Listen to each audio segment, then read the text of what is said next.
The strong man is not the one who overcomes other. जो दूसरों पे कब्जा जमा ले, पछाड़ दे, वो स्ट्रॉन्ग नहीं है। The true strong, the true wrestler, सच्चा पहलवान, सच्चा मजबूत वो है जो who controls himself in the state of anger, जो गुस्से की हालत में अपने आप पर काबू कर ले, वही सबसे बड़ा पहलवान है।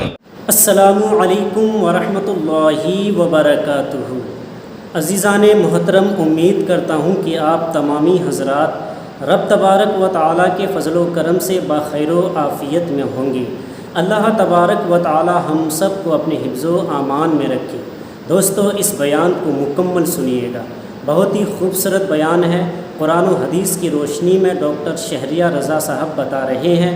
आप तमामी हजरात से गुजारिश है कि वीडियो को मुकम्मल देखिएगा। अल्हम्दुलिल्लाह, बहुत ही खूबसूरत बयान है, सुनकर दिल को काफ़ी सुकून मिलेगा। और आजकल देख सकते हैं, माँ बाप को आंख दिखलाना, माँ को मारना, सास और ससुर की गुलामी करना, साली को अप्पी और बाजी कहना, अपनी बहन को फूले से फोन तक नहीं करना, अपने भाई से दुश्मनी है, एक पालिश से जमीन के लिए मार धाड़ काट सलवार निकालना है। और साहब वो भाई जो साला है, भाईजान भाईजान भाईजान, अपने भाई को बुड्ढा कहना, उसको साहब उसका नाम बिगाड़ के बोलना, और वहाँ भाईजान भाईजान। जिस जमीन से पैदा हुआ, जिस पेट से पैदा हुआ, जो 9 महीना पेट में रखती, 2 साल खूने जिगर पिलाई, 12 साल नर्स की तरह कपड़े धो के तेरे पाखाने पेशाब वाले कपड़े को धोई, ये सारे एहसानात हो गए खत्म। सिर्फ एक लड़की का मुंह देखा, अब मुंह थोड़ा अच्छा था तो उसके मुंह की वजह से उसके माँ से भी प्यार हो गया, उसकी बहन से प्यार हो गया, अब वो अम्मी जान हो गई और अब्बा जान हो गए, अब साला भाई जान हो गए। और अपना जो भाई गोद में खिलाया था उसका क्या हो गया? अपनी जो बड़ी बहन जो गोद में लेके घंटों तुझको प्यार दिया था उसका क्या हो गया? जो अपना चाचा उसका क्या हो गया? अपनी पुपी का क्या हो गया? अपने भाई का क्या हो गया? बदतमीज अगर डिसिप्लिन नहीं है तो समझ लें कहीं न कहीं जरूर गड़बड़ का माहौल पैदा है। नहीं सुना आपने हमारे बुजुर्ग बोलते, इमाम आज़म अबू हनीफा रज़ी अल्लाह तआला अन्हु के सामने चंद बच्चे गेंद खेल रहे थे, गेंद गलती से उन बच्चों की गलती से इमाम के सामने आया। इमाम के सामने इमाम को देखकर सारे बच्चे सहम गए। वो बच्चे इमाम आज़म करोड़ों मुसलमानों के इमाम कैसे आगे जाएं? कोई बच्चा इस घर में घुस रहा है, कोई उधर भाग रहा है, कैसे वहां जाए? एक बच्चा ढटाई के साथ गया सामने, मौलवी साहब है तो क्या हो गया? ढटाई के साथ गया, गेंद लिया और अपना खेलने लगा। इमाम ने क्या कहा? लगता है कि बुनियाद में खता है, लगता है कि बुनियाद में खता है। लेकिन मेरे जैसे मौलवी की जबान से बात नहीं निकली थी, हम जैसे करोड़ों हनफियों के सरदार वली कामिल की जबान से जुमला निकला था। लोगों ने खामोशी से जब तहकीक की, पता चला वाकई बुनियाद में खता है, क्योंकि इमाम का जुमला था। इमाम का जुमला वो हकीकत पर मबनी हुआ करता है। इसलिए अपने घर में रिश्तों का ख्याल रखें, गुस्से पे कंट्रोल रखें, गुस्से पे कंट्रोल। अक्लमंद वो नहीं है जो सामने वाले को पछाड़ दे, अक्लमंद वो नहीं है। लैसा शदीदु बिसुरआ इन्नमा शदीदुल लज़ी यमलिकु नफ्सहु इंदल ग़ज़ब। बुखारी शरीफ की हदीस में आया है कि वो शख्स पहलवान नहीं है जो सामने वाले को पछाड़ दे। The strong man is not the one who overcomes other, जो दूसरों पे कब्जा जमा ले, पछाड़ दे, वो स्ट्रॉन्ग नहीं है। The true strong, the true wrestler, सच्चा पहलवान, सच्चा मजबूत वो है जो who controls himself in the state of anger, जो गुस्से की हालत में अपने आप पर काबू कर ले, वही सबसे बड़ा पहलवान है।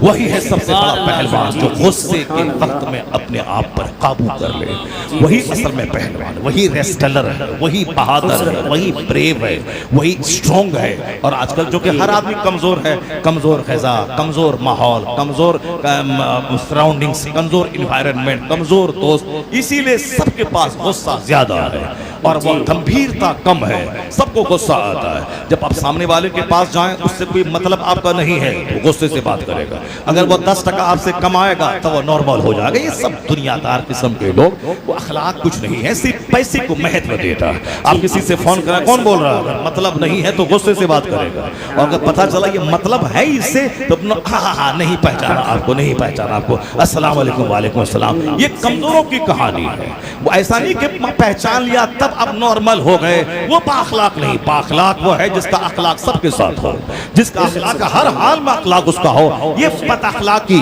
ये बेहयाई, ये बदतमीजी बताती है कि समाज में नाजायज बच्चों की तादाद में इजाफा हो रहा है। लोग कुफ्र बका, ईमान लूटा, हाँ ईमान गया, निकाह टूटा। इसलिए ऐसा नहीं कि बक बक करते रहे चौक चौराहे पान की दुकान पे बैठकर, नहीं नहीं मौलाना सब तो ऐसे ही बोलता रहता है, ये तो झूठ बोलते हैं, झूठ की खेती ये लोग करते हैं, ये लोग करते हैं। इसकी उनके चक्कर में मत पड़ना। मकान दुकान गाड़ी छकड़ा मॉल कॉम्प्लेक्स ये वो फला जिला शादी ब्याह सब मस्ती के, मौलाना के चक्कर में पड़ेगा तो फकीर बन के रह जाएगा। ना दौलत जमा करेगा, ना गाड़ी होगी, ना सामने वाला कोई वैल्यू देगा। वैल्यू चाहिए तो पैसा चाहिए, पैसा बोलता है, पैसा बोलता है। और जिस दिन वह पैसों की मौजूदगी में जलील होता है, जब अल्लाह ताला उसके कारोबार को ठप कर देता है, जब वो कहीं का नहीं रहता है, बेटी की शादी में नाचने कूदने में 10 करोड़ खर्चा किया, फैक्ट्री बिक गई, घर बिक गया, सड़क पे आ जाता है, तब उसके बाद आता है हजरत तावीज दे दीजिए, तावीज दे दीजिए। तावीज से ये काम होता है क्या? जो अल्लाह की नाराजगी मोल ले, जो मुस्तफा को नाराज करे, जो अल्लाह रसूल को नाराज करे, जो फरिश्तों को नाराज करे, उसके बाद वो सोचता है कि मैं आराम से इज्जत के साथ रहूं। ऐसा कभी नहीं होगा। और उसके बाद कहता है कि एक तावीज ले लें, उसके बाद काम बन जाए। ऐसा दुनिया में होता है क्या कि जीने का रास्ता सिस्टम है ये, और उस सिस्टम के खिलाफ काम करेगा और एक तावीज ले लेगा, उस सारा काम खत्म हो जाएगा? ऐसा नहीं होता है। तावीज से आम का पेड़ लगा दें और वहां से सेब निकल जाए, 1 लाख तावीज उसमें डाल दें, नहीं होगा। चाहे बरेली से तावीज ले आए, चाहे बेलग्राम से तावीज ले आए, चाहे मसौली से तावीज ले आए, चाहे मुझ जैसे छोटे से फकीर से तावीज ले लें, 1 करोड़ तावीज आम के पेड़ में लगा दें और सोचें कि यहाँ से कटहल निकल जाए, यहाँ से अमरूद निकल जाए, यहाँ से सेब निकल जाए, नहीं होगा। आप लोग काश्तकार हैं, गेहूं लगाते हैं, गन्ना लगाते हैं, आप लोग साहब धान लगाते हैं, तो धान लगा दीजिए। उसके बाद 1 लाख तावीज बरेली मसौली के छोछा से ले आइए। आप सैयद साहब हैं, आपकी तावीज में असर है, तावीज ले आइए और उस खेत में डाल दीजिए और सोचिए कि तावीज से या धान के खेत से शानदार गेहूं निकल जाएगा। और गेहूं के खेत में 1 लाख तावीज डालिए ताकि यहाँ से बासमती धान निकल जाएगा, नहीं होगा ऐसा। इट विल बी नेवर, ऐसा कभी नहीं होगा। ये कुदरत के कानून के खिलाफ है। जब कुदरत के कानून के खिलाफ है कि सेब का पेड़ थंबल में नहीं लगेगा, सेब के लिए चाहे शिमला का इलाका, सेब के लिए चाहे कश्मीर का इलाका जहां बर्फ गिरती हो।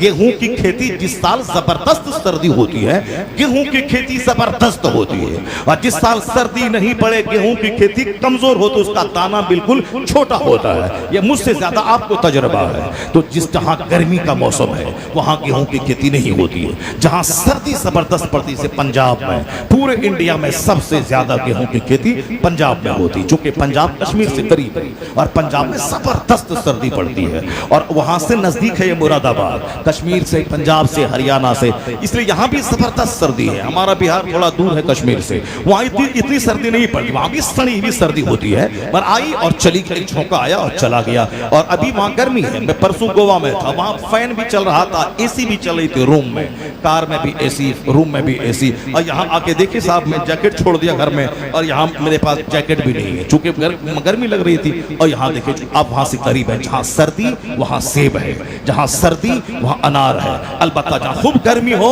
वहां संतरा की खेती होती है। संतरा की खेती होती है कहाँ पे? नागपुर में, चूंकि वहां गर्मी होती है। कपास की खेती होती है कहाँ पे?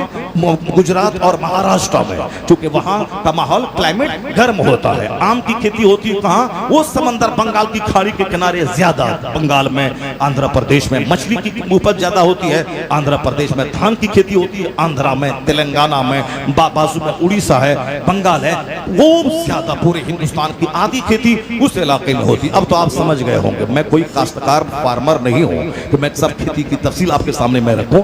एक बात मैंने बता दी, चूंकि मुझको एक बड़ी बात समझाना है, इसीलिए मैंने उस बात को समझाने के लिए मैंने ये एक छोटी सी मिसाल पेश की है। जैसी जमीन वैसी फसल, जैसी जमीन वैसी फसल, जैसा दरख्त वैसा फल, और हर दरख्त से हर फल नहीं निकलता और हर जमीन से हर तरह की फसल पैदा नहीं होती है। जब ये बात समझ गए तो अब मैं आपसे कहता हूं, ये आज जो हमारा समाज लुच्चों से भर रहा है, डकैतों से भर रहा है, चोरों से भर रहा है, गुटखा नशेखोरों से भर रहा है, सिगरेट और बीड़ी पीने वालों से भर रहा है, आलिमों और माँ बाप के एहतराम न करने वालों से भर रहा है, फिल्म साजों से भर रहा है, साथ इश्क बाजी करने वालों से भर रहा है, हराम खोरों से भर रहा है, डकैतों से भर रहा है। कभी गौर किया आपने कि आखिर ऐसा क्यों हो रहा है? अब बच्चा हो गया शरीर शराबी पापी, आए हजरत तावीज दीजिए। ऐसा होगा कि आम का पेड़ हो, तावीज लगाते हैं वहां से सेब निकल जाए? नहीं होगा।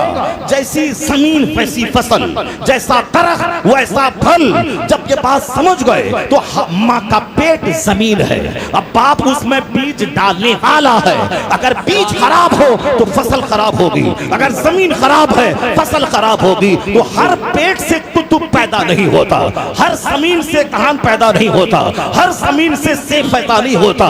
तो कुतुब पैदा होने के लिए वही जमीन चाहिए, कुतुबियत वाली जमीन चाहिए, और चोर और लफंगा पैदा होने के लिए वैसी जमीन चाहिए। अब जमीन जब हो फातिमा ज़हरा जैसी, और उस पर बीज डालने वाला हो मौला अली, जमीन हूँ फातिमा और अब और बीज डालने वाला हूँ अली, तब अल्लाह बेटा शहीदों का सरदार हसन और हुसैन अता करता।